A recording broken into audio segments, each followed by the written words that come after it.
नहीं खौफ कोई भी दुश्मन का हमको, नहीं मिलने देंगे यूं धरती से गम को नहीं। पाक आई केयर ने यूरोपी क्रिकेट लीग दा चैंपियन बनने की खुशी च मार शेहू ढोल।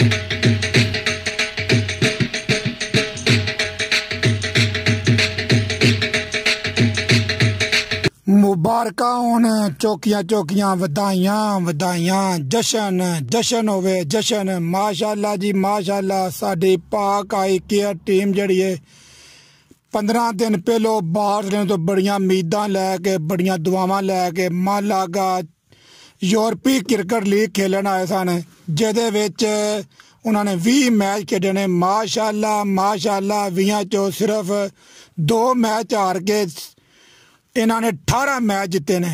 माशाअल्लाह बड़ा सख्त मुकाबला होंदा रहा, उहदे बावजूद इन्होंने बहुत ज़्यादा मैच जिते ने, बहुत ज़्यादा मैच जित के इस सैमीफाइनल च आए ने। दुआवां नाल मेहनत नाल लगन नाल सैमीफाइनल तो बाद जित के इंग्लैंड नाल फाइनल बड़ी सख्त टीम नाल फाइनल खेलदे होया माशाअल्लाह चैंपियन बन गए ने यूरोपी क्रिकेट लीग दे। बहुत ज़्यादा मुबारक होन वधाइयां होन। मार शेहू ढोल।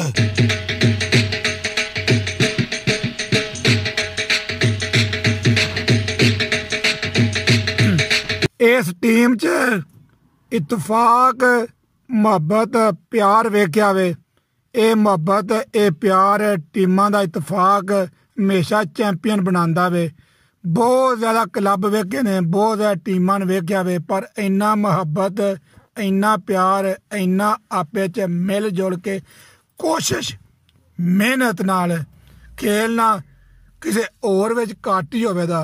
पाक आई केयर जिंदाबाद, जिन्हां ने सूबा अंदालुसिया स्पेन के शहर मालागा विच पाक आई केयर का नाम जिंदा किया ने, पाकिस्तान का नाम जिंदा किया ने, पाकिस्तान का नाम रोशन किया ने।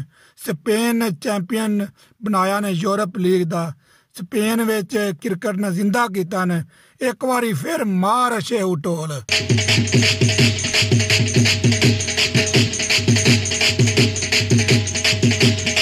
पूरे मालागा की तरफों खास तौर पर पाकिस्तानी एसोसीएशन मालागा के सदर मोहम्मद आसफ तारड़ साहब की तरफों पाक आई केयर ने चौकी चौकी मुबारक होवे। दिल दियां गहराइयां नाल सारे मालागा वाले तुहानू मुबारक देंदे ने। सारे मालागा दियां मुबारकां, सारे मालागा ने तुहानू दिल दियां गहराइयां नाल मुबारक दित्ती जे।